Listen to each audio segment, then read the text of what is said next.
আজকের ক্লাসটি নেওয়া হয়েছে ডব্লিউবিসিএস ফুল প্যাকেজ কোর্স থেকে। ডব্লিউবিসিএস ফুল প্যাকেজ কোর্স হলো কম খরচে ডব্লিউবিসিএস এর সেরা অনলাইন কোর্স। কারণ এখানে আমরা 1000 plus video, 300 plus study notes এবং 900 প্লাস মক টেস্টের মাধ্যমে ডব্লিউবিসিএস এর 100% সিলেবাস কভার করাচ্ছি। এছাড়াও এখানে যে সমস্ত কন্টেন্ট অথবা ফিচার্স দেওয়া আছে সেগুলো করলে ডব্লিউবিসিএস প্রিলিমস এবং মেনের জন্য এর বাইরে আর কিছু করার প্রয়োজন হবে না। আমরা মোট 4টি সাবস্ক্রিপশনে অ্যাডমিশন করাচ্ছি। কোর্স সম্পর্কে বিশদে জানতে এবং আমাদের কোর্সে এনরোলমেন্ট করার জন্য ভিডিও ডেসক্রিপশন ফলো করতে পারো, সেখানে ডিটেলস এবং পেমেন্ট লিঙ্ক দেওয়া আছে। এখন আমরা ডব্লিউবিসিএস ফুল প্যাকেজ থেকে এই ক্লাসটি শেষ পর্যন্ত দেখে নিই। নমস্কার বন্ধুরা, এমএইচ এডুকেশন ল্যাবে আপনাদের সকলকে স্বাগত জানাচ্ছি। আজকে আমি আপনাদের ইংলিশ মক টেস্টেরই 28 নম্বর ক্লাসটি দেব। এর আগে আমি 27টি ক্লাস অলরেডি আপনাদের সঙ্গে আমি ডিসকাস করেছি। তো বন্ধুরা, আজকে আমি যে অংশগুলো করাবো সেগুলোও কিন্তু আগত বিসিএস কেন, যে কোনো পরীক্ষা অর্থাৎ যেসব পরীক্ষায় জেনারেল ইংলিশ থাকে অবজেক্টিভ টাইপ, সেখানে কিন্তু এই অংশগুলো খুবই গুরুত্বপূর্ণ। তো চলুন বন্ধুরা, আমরা শুরু করি আজকের এই 28তম আমাদের মক টেস্টের ক্লাসটি। বন্ধুরা, ডিরেকশন 1 2 3 দেখুন, বলেছে fill in the blanks with appropriate prepositions. অর্থাৎ প্রতিটি সেটেই কিন্তু প্রিপোজিশন কিন্তু ছিলই, এবং এই প্রিপোজিশন কিন্তু একটা গুরুত্বপূর্ণ ফ্যাক্টর যে কোনো পরীক্ষার জন্য। 3 থেকে 4টি দেয় ডব্লিউবিসিএস এ। তো প্রথমটি দেখুন, বলেছে I prefer milk dash tea for breakfast. এখানে কোন অপশনটি হবে? এখানে টু অপশনটি হবে, অর্থাৎ I prefer milk to tea for breakfast. বোঝা গেল? প্রেফারের পরে টু বসে, বোঝা গেল? কারণ আমি আপনাদের একটি ক্লাসে এরর কারেকশন করাতে গিয়ে কিছু ওয়ার্ড বলেছিলাম, যেরকম প্রেফার, ইন্টেরিয়ার, অর্থাৎ লাস্টে ওয়ার আছে, এইরকম ইন্টেরিয়ার, পস্টেরিয়ার, এক্সটেরিয়ার, এইসব জাতীয় ওয়ার্ডের ক্ষেত্রে পরে দেন বসে না, কি বসে? টু বসে। বোঝা গেল? তো আমি যদি কোনো অসুবিধা থাকে আমি আরেকবার একদিন এই ব্যাপারটা আমি আলোচনা করে দেবো। তো 2 নম্বরটি দেখে নিন, অর্থাৎ বাংলাটা বলে দিই প্রথমে। I prefer milk to tea for breakfast, অর্থাৎ আমি প্রাতরাশে বা সকালের যে ব্রেকফাস্টে জন্য চায়ের চেয়ে দুধই পছন্দ করি। বোঝা গেল? তাহলে এই প্রেফার বা ইন্টেরিয়ার এইগুলো কম্পারেটিভ ডিগ্রির ক্ষেত্রে ইউজ করা হয়। এইবার দেন কম্পারেটিভ ডিগ্রির ক্ষেত্রে সবসময় দেন এটি বসে, কিন্তু কিছু কিছু ওয়ার্ড আছে, যেমন প্রেফার, ইন্টেরিয়ার, পস্টেরিয়ার, তারপরে হচ্ছে আপনার প্রায়ার, এই সব লাস্টে দেখবেন একটা ট্রিক নিয়ম, লাস্টে যেমন প্রায়ার, PIR, সুপিরিয়ার, তাহলে লাস্টে ওয়ার রয়েছে না, এইরকম ক্ষেত্রে যার মানে ওয়ার রয়েছে, তার মানে this is a comparative degree. এবং এর ক্ষেত্রে দেন সাধারণত কম্পারেটিভ ডিগ্রির ক্ষেত্রে দেন বসে, কিন্তু এইসব ওয়ার্ডের ক্ষেত্রে দেন বসবে না, যেগুলো ওয়ার গুলো আছে তার সঙ্গে কি বসবে? তার পরিবর্তে দেনের বদলে টু বসবে। দেখুন এখানেও এবার প্রেফারেবল এগুলোর ক্ষেত্রেও কিন্তু ইনক্লুড, এই ওয়ার্ডের এগুলো তো ওয়ার্ড দিয়ে আমি কতগুলো ওয়ার্ড লিখে দিয়েছিলাম, তারপরে আমি বলেছিলাম প্রেফার বা প্রেফারেবল যাই থাকুক তারপরে কিন্তু টু প্রিপোজিশন বসবে। বোঝা গেল? 2 নম্বরটি দেখুন, বলেছে my brother is devoted dash religion. মনে রাখবেন, ডিভোটেড এর পরে টু প্রিপোজিশন বসে, অর্থাৎ my brother is devoted to religion, অর্থাৎ আমার ভাই ধর্মের অনুরাগী বা উপাসক, ডিভোটেড টু। বোঝা গেল? 3 নম্বরটি দেখে নিন, বলেছে there is a quite tenuous evidence dash it. এখানে যেটি হবে for, tenuous evidence for it, অর্থাৎ বাংলাটা হচ্ছে এটির জন্য যথেষ্ট পাকাপোক্ত প্রমাণ রয়েছে। এটির জন্য, ফর এখানে মানে কি হলো? জন্য। তাহলে এটির জন্য যথেষ্ট পাকাপোক্ত প্রমাণ রয়েছে। বোঝা গেল? পরবর্তী অংশগুলিতে আসুন।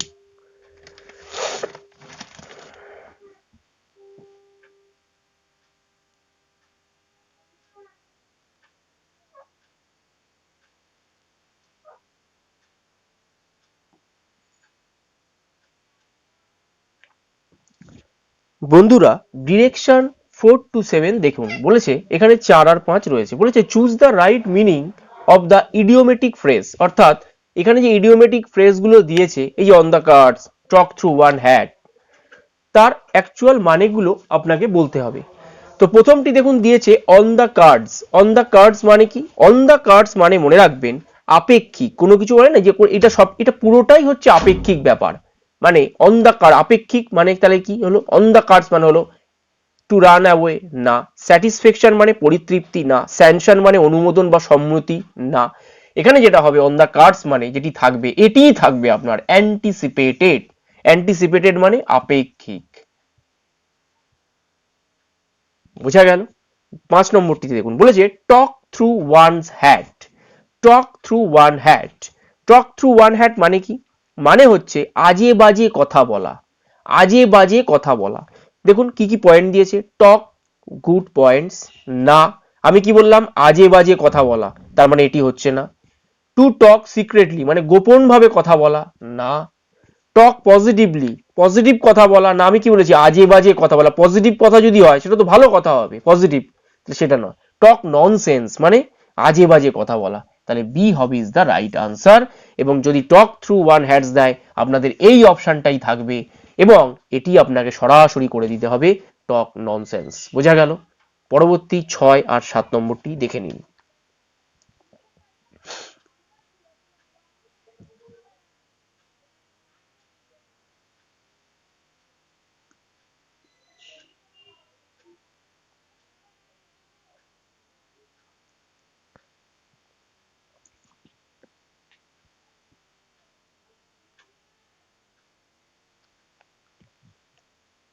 বন্ধুরা 6 আর 7 নম্বর ইডিওমেটিক এক্সপ্রেশনটি দেখে নিন। বলেছে দ্য লায়ন্স শেয়ার।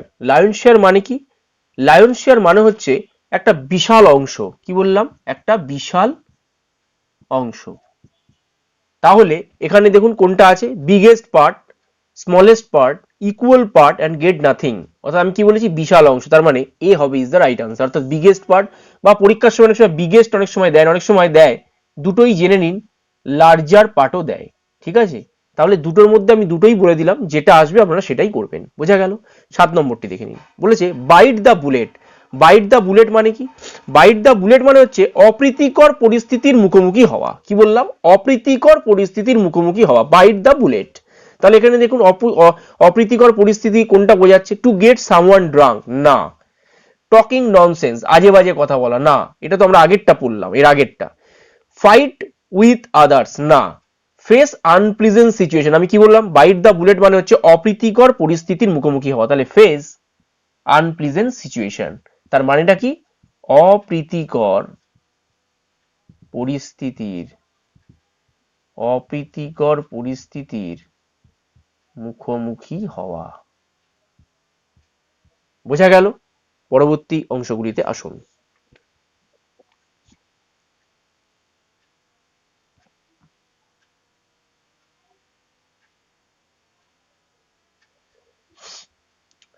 বন্ধুরা 8 নম্বরটি দেখুন, আর 9 নম্বর আর 10 নম্বরে ওয়ান ওয়ার্ড দিয়েছে। প্রথমটি দেখে নিন, বলেছে the person who believe in one god, অর্থাৎ যে ব্যক্তি একেশ্বরবাদে বিশ্বাসী, মানে একজন ভগবানকেই বিশ্বাস করে, তাকে কি বলে মনে রাখবেন, তাকে বলা হচ্ছে মনোথেইজম। অর্থাৎ বি হবে ইজ দ্য রাইট আনসার। তাহলে মনোথেইজমটা কি? যে পার্সন একজন ব্যক্তি যে কিনা একজন ভগবানকেই বিশ্বাস করে। বোঝা গেল? একেশ্বরবাদ অর্থাৎ একেশ্বরবাদে বিশ্বাসী, তাকে হচ্ছে মনোথেইজম। পলিথেইস্ট কি? পলিথেইস্ট হচ্ছে যে one who believes in many gods. One একজন, হু বিলিভ যে কিনা বিশ্বাস করে, who believe in many god.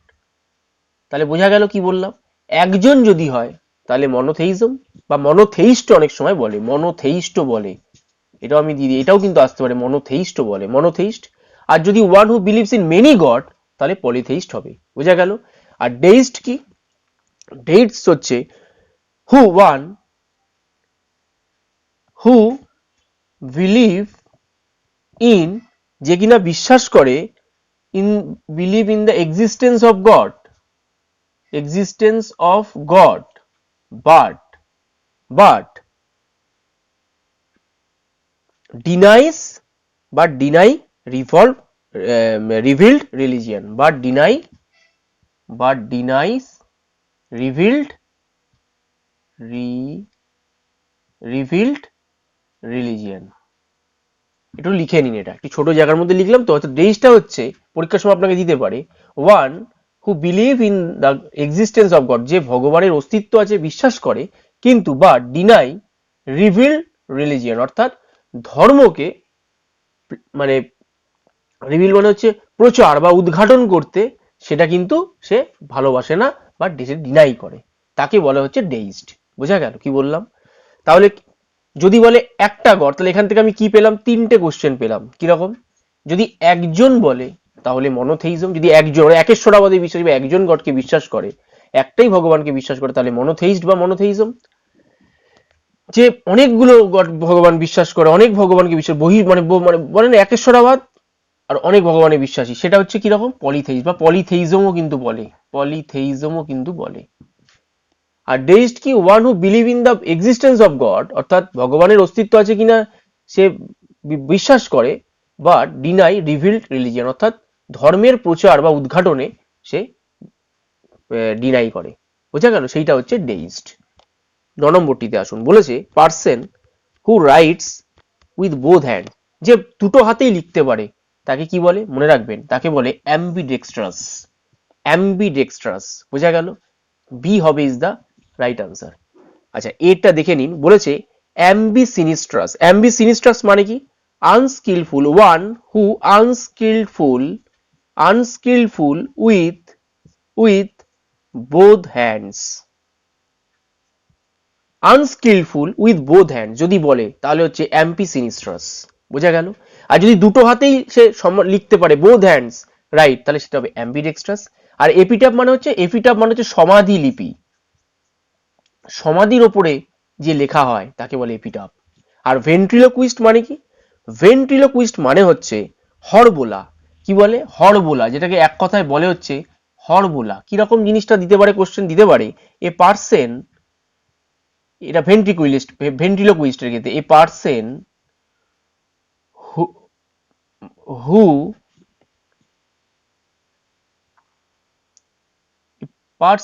Who can speak or utters sound, অর্থাৎ মানুষের হরবোলা মানে কি? সে অন্য থেকে নকল করে কথা, দূরের কোনো কথাকে সে নকল করছে, তার মানে সে স্পিকটা হলে মানুষের কথা যদি নকল করে তাহলে স্পিক, আর আটার সাউন্ড মানে কোনো পশু পাখিদের হরবোলা, সে মানুষেরও নকল করে এবং পশু পাখিদেরও নকল করে, তাহলে আটার সাউন্ডটা আমি পশু পাখিদের ক্ষেত্রে ইউজ করলাম। ওই জন্য স্পিক অর আটার সাউন্ড দ্যাট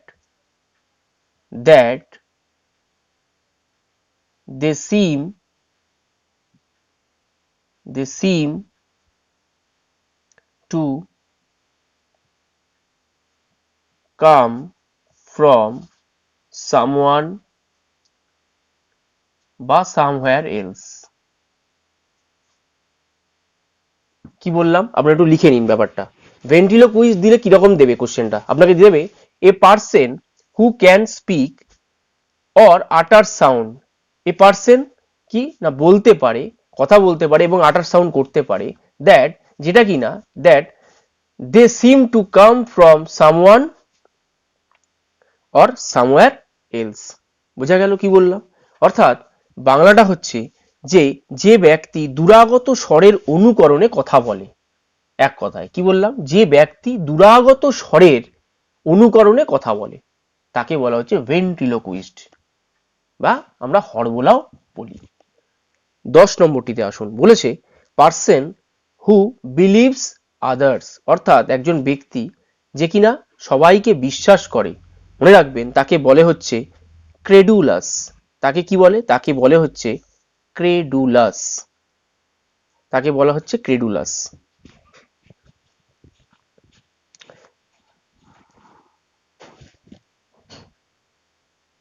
ক্রেডুলাস মানে কি বন্ধুরা? ক্রেডুলাস মানে হলো বোকা। আচ্ছা, ইনোসেন্ট মানে কি জেনে নিন। ইনোসেন্ট মানে হচ্ছে সরল। কলিওপটেরিস্ট মানে কি? কলিওপটেরিস্ট মানে হচ্ছে a person who studies or collect Beatles. Beatles মানে হচ্ছে যে পতঙ্গ জাতীয় জিনিস, বিটলস, অর্থাৎ যে পতঙ্গ জাতীয় বা বিটলস এর স্টাডি করে অথবা কালেক্ট করে, সংগ্রহ করে, তাদের বলে কি? কলিওপটেরিস্ট। বোঝা গেল? যদি এটা অ্যান্সার না, অ্যান্সারটি এখানে আমাদের কি? ক্রেডুলাস।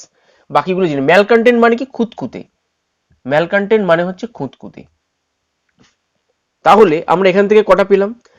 মানে যে পার্সন হু বিলিভস আদার, অর্থাৎ একজন মানুষ যে কিনা সকলকে বিশ্বাস করে, তাকে কি বলে? ক্রেডুলাস বা বোকা। এখানে হবে এ ইজ দ্য রাইট আনসার। বাকিগুলো মানেগুলো কি বললাম? ইনোসেন্ট মানে সরল, কলিওপ্টেরিস্ট মানে কি? Person who studies or collect beetles, তাকে বলে কলিওপ্টেরিস্ট। আর ম্যালকন্টেন্ট মানে যে খুঁতখুঁতের স্বভাবের হয়, তাকে বলা হচ্ছে ম্যালকন্টেন্ট। বোঝা গেল? তাহলে এই অংশে আমরা কি কি পড়লাম? তিনটে খুব গুরুত্বপূর্ণ কিন্তু পড়লাম। একটা বললাম যে person who believe in one god, অর্থাৎ একজন ভগবানে, যেটা একটা ভগবানে যে বিশ্বাসী, তাকে বলে মনোথেইস্ট বা মনোথেইজম। যে বহু ভগবানে বিশ্বাসী, তাকে বলে পলিথেইস্ট বা পলিথেইজম। আর ডেইস্ট কি? ভগবানের প্রতি বিশ্বাস আছে, অস্তিত্ব আছে, সে অনুভব বিশ্বাস করে, কিন্তু ডিনাইস রিভিলড রিলিজিয়ান, অর্থাৎ সে ধর্মকে প্রচার বা উদ্ঘাটন করতে ডিনাই করে। আর পার্সন যে কিনা দুটো হাতেই লিখতে পারে, তাকে বলে অ্যাম্বিডেক্সট্রাস। আর এখানে আমরা কয়েকটা জিনিস পেয়েছি কি? অ্যাম্বিসিনিস্টাস মানে আনস্কিলফুল উইথ বোথ হ্যান্ডস, আর এপিটাপ মানে সমাধিলিপি। অর্থাৎ অ্যাম্বিডেক্সট্রাস যেটা, আর অ্যাম্বিডেক্সট্রাস মানে কি? দুটো হাতেই যে সমান কাজ করতে পারে, তাহলে সে স্কিলফুল। আর অ্যাম্বিসিনিস্টারটা যদি অ্যাম্বিডেক্সট্রাসের বিপরীত, কিরকম দেখুন? আনস্কিলফুল উইথ বোথ হ্যান্ড, মানে দুটো হাতেই সে আনস্কিল, মানে তার দক্ষতা নেই অতটা। বোঝা গেল? এপিটাপ মানে কি? সমাধিলিপি। আর ভেন্টিলোকুইস্ট মানে কি? হরবোলা। কি বললাম? A person who can speak or আটার সাউন্ড, যদি মানুষের স্বর নকল করে তাহলে স্পিক, অর আটার সাউন্ড মানে কোনো পশু পাখির স্বর যদি নকল করে তাহলে utter sound, that they seem to come from someone or someone else. আর পার্সন হু বিলিভ, সকলকে যে বিশ্বাস করে, তাকে বলছে ক্রেডুলাস বা যাকে বলে বোকা। আর এখানে আমি একটি জিনিস পেয়েছি, সেটা কি না? কলিওপ্টেরিস। কলিওপ্টেরিস মানে person who studies or collect বিটেলস।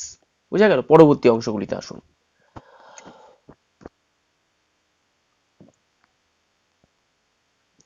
বন্ধুরা, ডিরেকশন 11 to 13 দেখুন, বলেছে in the following words choose the one which best express the meaning of the given word. অর্থাৎ best express of the meaning মানে হচ্ছে সিনোনিমটি আপনার জানতে চেয়েছে।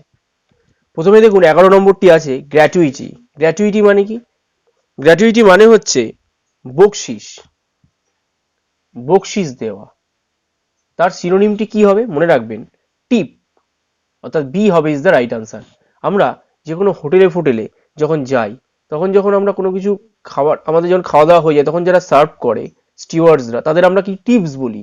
তার মানে কি? বকশিস দিলাম, অর্থাৎ গ্র্যাচুইটি, বকশিস বা টিপস। সেরকম একটা হয়। আর একটা, কোনো কাজের ক্ষেত্রে যদি কেউ দেয়, বকশিস দিল একটি এক্সট্রা কাজের জন্য, তাকে বলে টিপস বলে। অর্থাৎ বাংলাটা হচ্ছে গ্র্যাচুইটির বকশিস, অর্থাৎ টিপ, তার সিনোনিমটি হচ্ছে টিপ। বোঝা গেল? আর ডিসঅ্যাডভান্টেজ মানে আপনারা জানেন, যেটা অ্যাডভান্টেজের অ্যাডভান্টেজ যদি দেয় অ্যাডভান্টেজ, তাহলে অবশ্যই তার অপোজিটটি হচ্ছে ডিসঅ্যাডভান্টেজ যদি অ্যাডভান্টেজ দেয়। বোঝা গেল? আর ক্যাশ আর পেইন,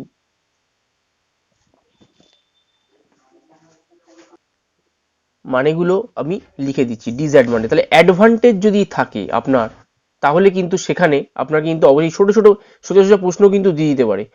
অ্যাডভান্টেজ যদি দেয়, তাহলে তার অপোজিট হচ্ছে ডিসঅ্যাডভান্টেজ। ডিসঅ্যাডভান্টেজ মানে কি? অসুবিধা, লোকসান, ক্ষতি, ইত্যাদি ইত্যাদি, অর্থাৎ যা কিছু নেগেটিভ যাচ্ছে। আচ্ছা, ক্যাশ মানে কি? ক্যাশ মানে হচ্ছে নগদ। পেইন মানে হচ্ছে ব্যথা, বেদনা, ইত্যাদি ইত্যাদি। বোঝা গেল? 12 নম্বরটি দেখুন, বলেছে অ্যারোগেন্স। অ্যারোগেন্স মানে কি? অ্যারোগেন্স মানে হচ্ছে দাম্ভিকতা। অ্যারোগেন্স মানে হলো দাম্ভিকতা বা অহংকারী। তাহলে তার অপোজিট, অপোজিট মানে তার সিনোনিম কি হবে? তার সিমিলার মিনিং হবে ইগো। ডি হবে ইজ দ্য রাইট আনসার। সাইনেস মানে কি? লাজুকতা। পোলাইটনেস মানে কি? নম্রতা। রেসপেক্টেড মানে কি? মানে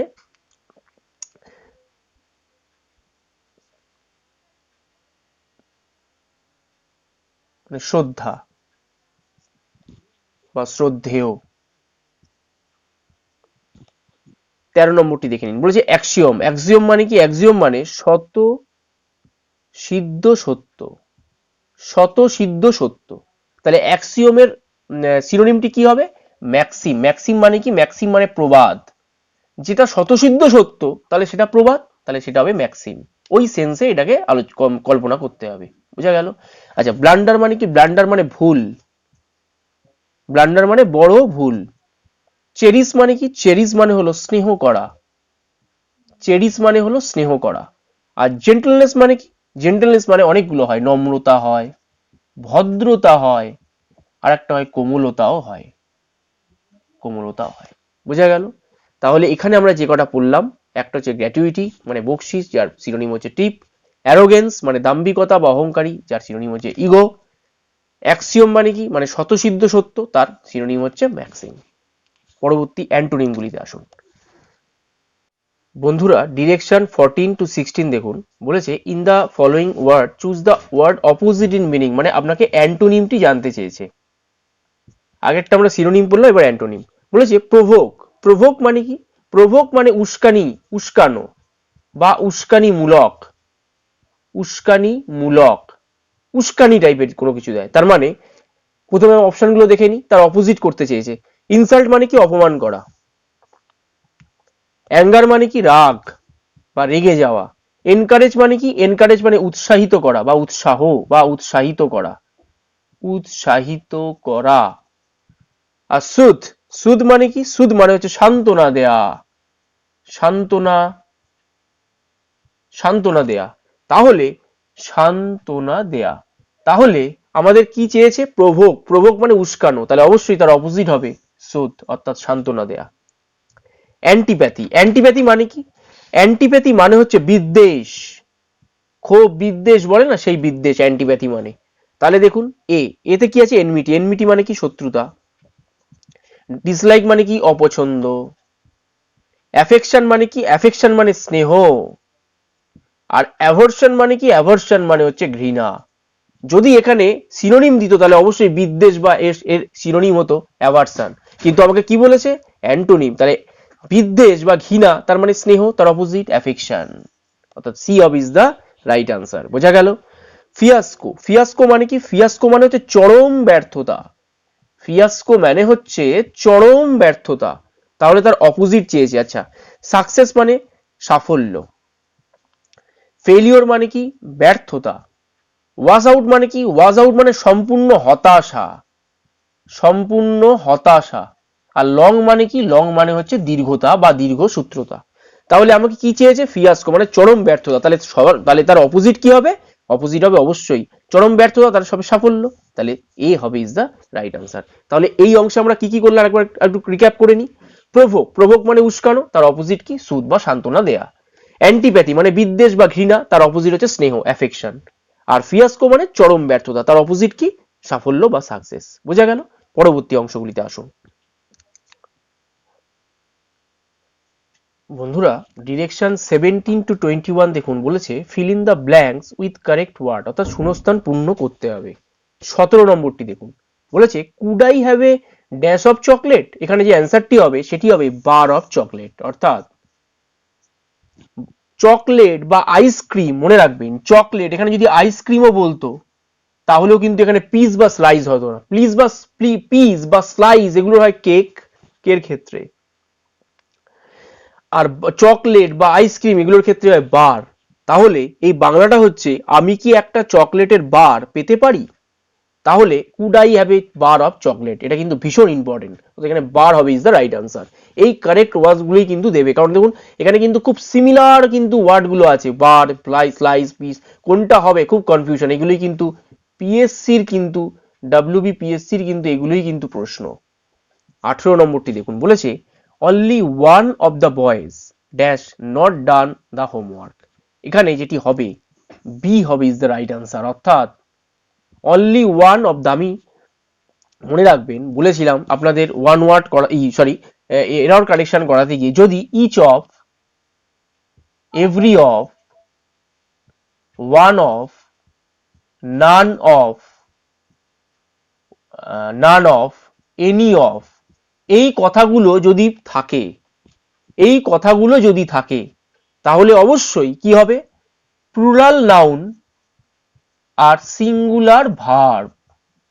দেখুন ওয়ান অফ কথাতে আছে না, সেন্টেন্সের মধ্যে ওয়ান অফ কথাতে আমি কি বলেছি, each of, every of, one of, none of, any of, তাহলে ওয়ান অফ আছে।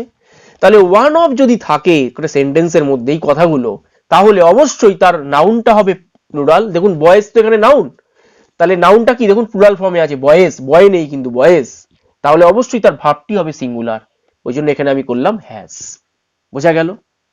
তাহলে এই জিনিসটা কিন্তু খুব কিন্তু ইম্পর্টেন্ট, এখন কিন্তু খুব দিচ্ছে এই জিনিসটা, এই ওয়ান অফ দিয়ে এই মানে এই ওয়ান অফ ইচ অফ এই যে ইউজেস গুলো দিয়ে কিন্তু অ্যাপ্লিকেশন খুব পরীক্ষায় আসছে। সুতরাং এটি কিন্তু আমি রেখেছি, আপনারা ভালো করে কিন্তু এটা দেখে যাবেন।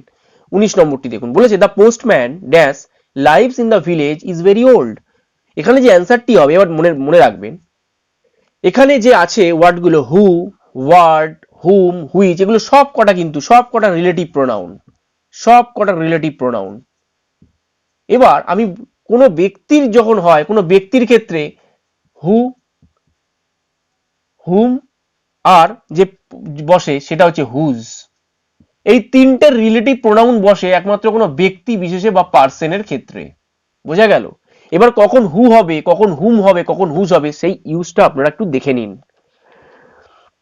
মনে রাখবেন, হুজ তখনই হবে, কি বললাম, হুজ তখনই হবে সাবজেক্ট থাকবে প্লাস রিলেটিভ প্রোনাউন থাকবে প্লাস প্যাসিভ ভয়েস একটা ফাংশন হিসেবে কাজ করবে।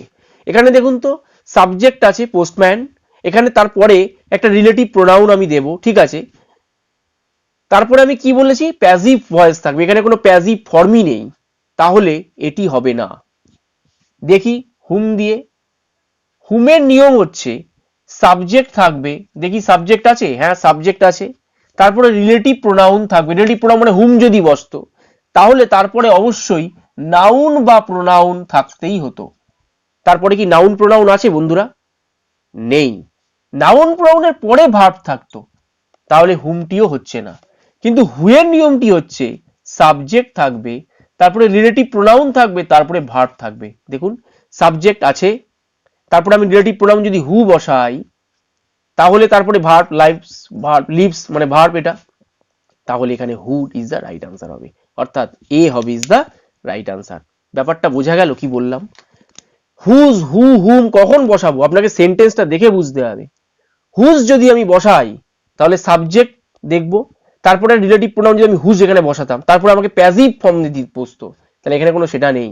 তারপরে চলে যাবেন হুমে, সাবজেক্ট থাকবে, তারপরে রিলেটিভ প্রোনাউন যদি হুমই বসতো, তারপরে অবশ্যই এখানে নাউন বা প্রোনাউন, এই হুইর পর মানে হুম, এই নাউন শূন্যস্থানের পরে অবশ্যই নাউন বা প্রোনাউন থাকতে হতো, কিন্তু সেটি নেই। তাহলে তারপরে ভার বাজে, তাহলে আমি নিয়মটা কি, হু এর নিয়মটা যে হু এমন জায়গায় বসে সাবজেক্ট তারপরে রিলেটিভ প্রোনাউন মানে হুটা বসবে, তারপরে ভার্ব থাকবে, অর্থাৎ এই জন্য এখানে who is the right answer, অর্থাৎ এ হবে ইজ দ্য রাইট আনসার। বোঝা গেল কি বললাম? পরবর্তী আরো দুটি এতে আসুন বন্ধুরা। 20 নম্বর ফিল ইন দ্য ব্ল্যাঙ্কসটা দেখে নিন, বলেছে increasingly post graduate students are asked to become teaching assistants in order to, এখানে যেটা হবে in order to instruct, sorry এখানে একটা জিনিস লেখা হয়নি, ইন অর্ডার টু, এখানে হবে under graduate,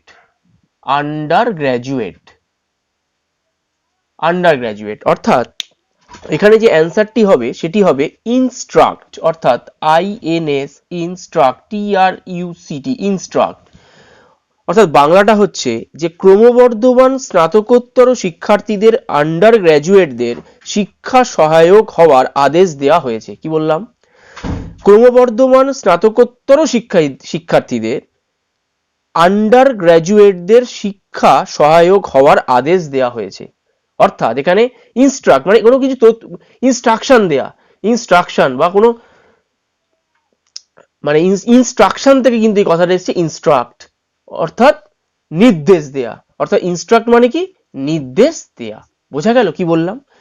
21 number fill in the ব্ল্যাঙ্কসটা দেখে নিন, এটি কিন্তু খুব ইম্পর্টেন্ট। বলেছে the police forces have launched an operation to dash out the kidnap person, অর্থাৎ বাংলাটা হচ্ছে এখানে যেটা অ্যান্সারটি হবে হচ্ছে ট্রেস, অর্থাৎ পুলিশ যখন কোনো অপরাধীকে খোঁজে, ঠিক আছে, তখন কিন্তু ট্রেস করে, কিন্তু তাকে বলে ট্রেস, অর্থাৎ TRAC হবে ইজ দ্য সঠিক ওয়ার্ড। অর্থাৎ বাংলাটা হচ্ছে যে অপহৃত পুলিশ বাহিনী, অর্থাৎ দ্য পুলিশ ফোর্সেস, অপহৃত ব্যক্তির মানে যে ব্যক্তি কিডন্যাপ করেছে তাকে বলে অপহৃত ব্যক্তির সন্ধানের জন্য পুলিশ বাহিনী অভিযান শুরু করেছে। কি বললাম? পুলিশ বাহিনী অপহৃত ব্যক্তির সন্ধানের জন্য অভিযান শুরু করেছে। তাহলে এই ট্রেস কথাটির মানে অপারেশন মানে অভিযান করা, আর কেন আমি ট্রেস কথাটি ট্রেস আউট মানে সে কোথায় আছে অ্যাকচুয়ালি সেই এটা করার জন্য আমরা এখানে ট্রেস ওয়ার্ডটি ইউজ করলাম। তাহলে পুরো বাংলাটা আরেকবার বলে দিই। বাংলাটা হচ্ছে যে অপহৃত ব্যক্তির সন্ধানের জন্য, অপহৃত ব্যক্তির সন্ধানের জন্য পুলিশ বাহিনী, এই যে পুলিশ ফোর্সেস, পুলিশ বাহিনী অভিযান শুরু করেছে, বা এটিও বলতে পারি যে পুলিশ বাহিনী অপহৃত ব্যক্তির সন্ধানের জন্য অভিযান শুরু করেছে। বোঝা গেল? তাহলে এখানে হবে ডি, অর্থাৎ trace is the right answer. পরবর্তী অংশগুলিতে আসুন। বন্ধুরা বলেছে 22 নম্বরটি দেখুন, বলেছে choose the correct passive construction from the following. অর্থাৎ এখানে অ্যাক্টিভে দিয়েছে আমাকে, এটা হয়তো ভয়েস চেঞ্জ দিয়েছে, সেখান থেকে আমাকে কি করতে হবে? প্যাসিভে করতে হবে, প্যাসিভে। তাহলে দেখুন বলেছে আসাম গ্রোস টি, অর্থাৎ আসামে চা উৎপন্ন হয়। আমি ভয়েস চেঞ্জ করার সময় আমি বলেছিলাম যে এটা কোন টেন্সের কোন ফর্মে দিয়েছে সেটি আপনাকে ডিনোট করতে হবে। দেখুন এখানে এটা সিম্পল প্রেজেন্টেই কিন্তু আছে, সিম্পল প্রেজেন্টে আছে, তাহলে সিম্পল প্রেজেন্টের ফর্মেই আমাকে করতে হবে। তাহলে আমি বলেছিলাম যে এটাকে এখানে সাবজেক্টকে আসাম আর এখানে অবজেক্টকে টি, তাহলে অবজেক্ট যদি প্যাসিভ ভয়েসে কি হবে? অ্যাক্টিভ ভয়েসের অবজেক্ট প্যাসিভ ভয়েসের সাবজেক্ট হবে, তাহলে এখানে টি হবে। এবার তারপরে আমি কি বলেছিলাম? সিম্পল প্রেজেন্টের নিয়ম কি? তারপরে এম, ইজ, আর এই কথাটি বসবে। এবার টিটা কি? থার্ড পারসন সিঙ্গুলার নাম্বার, তাহলে কি বসবে? অবশ্যই ইজ বসবে, টি ইজ। তারপরে কি? ভার্বের পাস্ট পার্টিসিপল ফর্ম, অর্থাৎ গ্রোন, পাস্ট পারফেক্ট, এই পাস্ট পার্টিসিপল ফর্ম, তাহলে গ্রোন বসলো। ইন আসাম। এবার আমি বলেছিলাম বাই ফ্রেজ বসাতে, কিন্তু এখানে বাই কেন হলো না সেটি একবার জেনে নিন।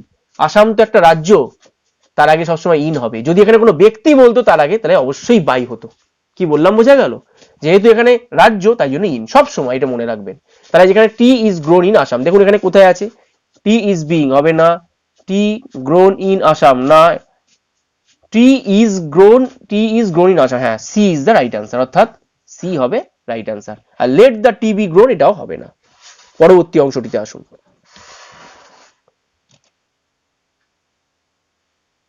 বন্ধুরা 23 নম্বরটি দেখুন, বলেছে one should keep one's word, অর্থাৎ এটা কিন্তু অ্যাক্টিভে দিয়েছে, আপনাকে এখানেও কিন্তু প্যাসিভে করতে হবে, ভয়েস চেঞ্জ দিয়েছে।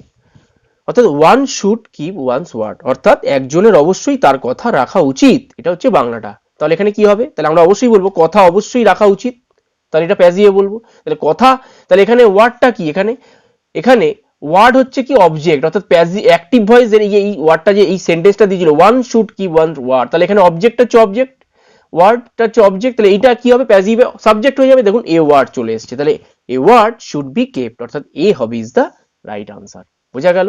এটা কিন্তু খুব আসে এবং এটা কিন্তু খুব কমন, এটা কিন্তু খুব ভালো করে দেখে যাবেন, এটা কিন্তু আপনি কমনও পেয়ে যেতে পারেন। One should keep one's word মানে a word should be kept, অর্থাৎ কথা অবশ্যই রাখা উচিত।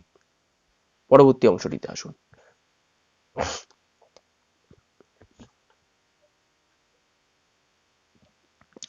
বন্ধুরা 24 নম্বরের ফাইন্ড দ্য এরর, অর্থাৎ এরর কারেকশনটি দেখে নিন। বলেছে you, she and I have played with her emotion, অর্থাৎ বাংলাটা হচ্ছে যে তুমি, সে এবং আমি তার ইমোশন নিয়ে খেলা করছি, এটা হচ্ছে বাংলাটা। এবার এখানে ভুল কোথায় আছে মনে রাখবেন, এখানে ভুলটি আছে হচ্ছে এতে। কি ভুল সেটা আমি বলে দিই। আচ্ছা মনে রাখবেন, এই যে এখানে একটি কথা আমি বলে দিই, যদি এখানে দেখুন একটা সেন্টেন্সে যদি তিনটেই প্রোনাউন থাকে, দেখুন ইউ, সি এবং আই, কটা প্রোনাউন আছে? তিনটে, 1 2 3, তিনটে প্রোনাউন আছে। যদি থাকে তাহলে এর পরিবর্তনটা জায়গা বিশেষে কি পরিবর্তন হয়, কিরকম? যদি পজিটিভ হয়, অর্থাৎ যদি for good or normal work, যদি কোনো ভালো বা নর্মাল ওয়ার্কের ক্ষেত্রে হয়, যদি সেন্টেন্সের ভাব বোঝায়, মানে পজিটিভ সেন্সে যদি থাকে, তাহলে অবশ্যই সেকেন্ড পারসন আগে বসবে, তারপরে থার্ড পারসন বসবে, তারপরে ফার্স্ট পারসন বসবে। অর্থাৎ সেকেন্ড পারসন কোনটা? ইউ, সেটা বসবে। থার্ড পারসন কি? থার্ড পারসন হচ্ছে হি, শি, তারপরে হচ্ছে দে, এগুলো বসবে। তারপরে ফার্স্ট পারসন কি? আই, উই, এগুলো বসবে, যদি পজিটিভ সেন্সে হয়। আর যদি নেগেটিভ সেন্সে হয়, অর্থাৎ মনে করুন ফর রং ওয়ার্ক,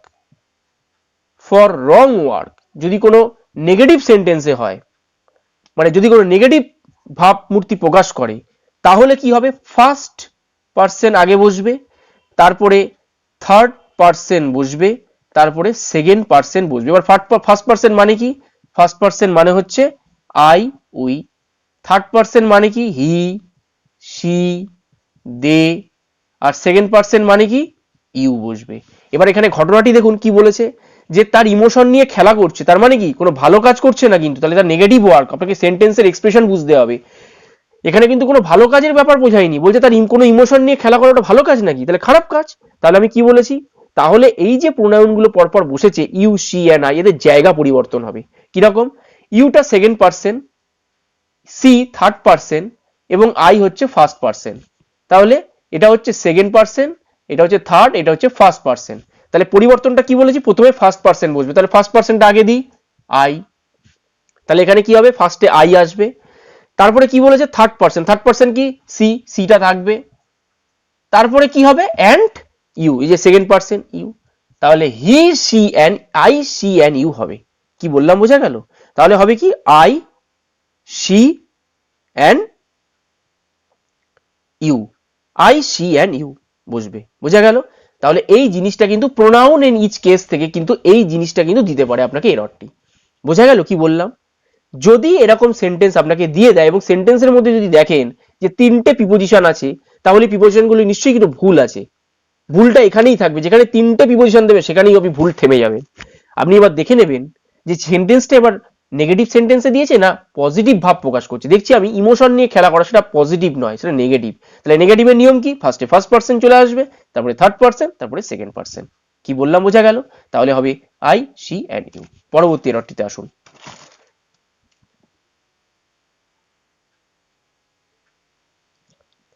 বন্ধুরা 25 নম্বরের এররটি দেখে নিন। বলছে হি behaves as if he is the owner of this house. অর্থাৎ অ্যাজ ইফ মানে যেন, অর্থাৎ সে এমন ব্যবহার করেছিল যেন সে এই বাড়িটির মালিক। এটা হচ্ছে বাংলাটা। এখানে ভুল কোথায় আছে? এখানে বিতে ভুলটি আছে। কি? এখানে হি ইজ হবে না, এই ইজটি কেটে যাবে, কেটে কি হবে? ওয়্যার। কেন? মনে রাখবেন, সে তো বাড়ির মালিক হয়ে যায়নি, সে নিজেকে মনে করছে সে বাড়ির মালিক, মনে হচ্ছে তার ব্যবহারে মনে হচ্ছে সে বাড়ির মালিক। তাহলে কোনো কিছু ইমাজিনেশন, এটা কিন্তু একটা ইমাজিনেশন। কোনো ইমাজিনেশন যদি বোঝায়, তাহলে যদি এটা বি ভার্ব থাকে, মনে করুন অ্যাম, ইজ, আর, তাহলে সেটা হয়ে যাবে ওয়্যার। আর যদি কোনো হ্যাভ ভার্ব থাকে তাহলে হয়ে যাবে হ্যাড। তাহলে দেখুন এখানে ইজ বি ভার্ব, তাহলে সেটা পরিবর্তন হয়ে গেল ওয়্যার। বোঝা গেল? তাহলে যদি কোনো ইমাজিনেশন বা কোনো প্রিটেনশন, ভান করা, ইমাজিনেশন বা প্রিটেনশন বা ভান করা, এই জাতীয় যদি কিছু বোঝায় এক্সপ্রেশনে, তাহলে যদি বি ভার্ব থাকে তাহলে সেটি ওয়্যার। যেমন মনে করুন যদি একটি আমি পাখি হতাম, if I was a bird বলি না কিন্তু, if I were a bird. কি বললাম বোঝা গেল? If I were a bird বলি। সেই রকম অর্থাৎ বি ভার্ব যদি থাকে, অর্থাৎ অ্যাম, ইজ, আর, ওয়াজ, ওয়্যার, এইগুলোর ক্ষেত্রে ওয়্যারটি বসবে। আর যদি হ্যাভ ভার্ব থাকে, হ্যাভ, হ্যাজ, তাহলে হ্যাড বসবে। এইটুকু মাথার মধ্যে রেখে দেবেন। যেহেতু এখানে বি ভার্ব রয়েছে ইজ, তাই আমি কি বলেছি? অ্যাম, ইজ, আর থাকলে কি হবে? ওয়্যার, তাহলে ওয়্যারটি বসবে। বোঝা গেল? বন্ধুরা যদি ভালো লাগে ক্লাসটি অবশ্যই আপনারা কমেন্ট বক্সে জানাবেন, এবং যদি কোনো অসুবিধা থাকে সেটিও জানাতে ভুলবেন না। আর ক্লাসটি দেখার জন্য অসংখ্য ধন্যবাদ, এবং পরবর্তী ক্লাসে আমি আরো গুরুত্বপূর্ণ এরকম কোশ্চেন নিয়ে উপস্থিত হব আপনাদের সামনে। ধন্যবাদ।